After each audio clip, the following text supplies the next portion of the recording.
আসসালামু আলাইকুম। আজকে আমরা কথা বলবো যে অ্যাজমা, এটা অনেকের কোশ্চেন যে অ্যাজমা কি ভালো হয়ে যাবে, চিকিৎসা করলে কি আমার অ্যাজমাটাকে ভালো হয়ে যাবে। তো ব্যাপারটা হচ্ছে কি, অ্যাজমা একটা হচ্ছে আপনার দীর্ঘমেয়াদী একটা কনিক রোগ, এটা শ্বাসনালীর রোগ। এটা অনেক সময় বয়সের সাথে সাথে কারো এটা কন্ট্রোল হয়ে যায়। অনেকদিন আপনার দেখবেন যে কাশি, শ্বাসকষ্ট, হাঁচি কোনো কিছু নেই, আপনি একদম ভালো। আবার অনেক বাচ্চাদের আপনার দেখা যায় যদি আর্লি চিকিৎসা করা হয়, ওরা একটা বয়স হলো এটা অনেক সময় ভালো হয়ে যায়, মানে সমস্যা থাকে না। তো বয়স ক্ষেত্রে যেটা আমরা একদম বলতে পারবো না না অ্যাজমা ভালো হয়ে গেছে, এটা একটা কন্ট্রোল স্টেজে যায়। হয়তো আপনার 3-4 বছর, 8-10 বছর, 15-20 বছর কোনো সমস্যা নাই।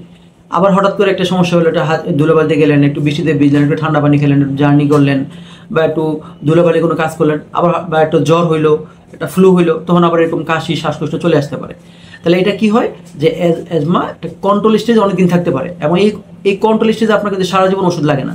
তো অনেকে যে বলে হ্যাঁ অ্যাজমার ওষুধ মানে সারা জীবন খেতে হবে, সারা জীবন ইনহেলার নিতে হবে, ব্যাপারটা তা না। যেমন অনেকের অ্যাজমা থাকে যে আপনার সিজনাল অ্যাজমা বলি, শুধু শীতকালে সমস্যা হয়। অনেকে যেমন ফ্যাক্টরিতে কাজ করে, তার ফ্যাক্টরিতে গেলে তার সমস্যা হয়, অন্য সময় ভালো থাকে। অনেকে যেমন কাজ করে শনিবার থেকে বৃহস্পতিবার তার সমস্যা হয়, কিন্তু শুক্রবার যখন বাহায় থাকে তার সমস্যা হয় না।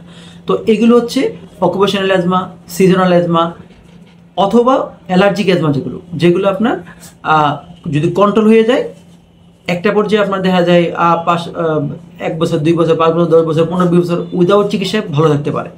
তো এই জিনিসটা খেয়াল করতে হবে। অ্যাজমা ভালো হয়ে যায় না, কিন্তু কন্ট্রোল থাকে, এবং এই কন্ট্রোলটা অনেক বছর থাকতে পারে। এবং এটাকে অনেকে মনে করে হ্যাঁ আমার তো ছোটোবেলায় অ্যাজমা ছিল, বড় হওয়ার পর এটা চলে গেছে।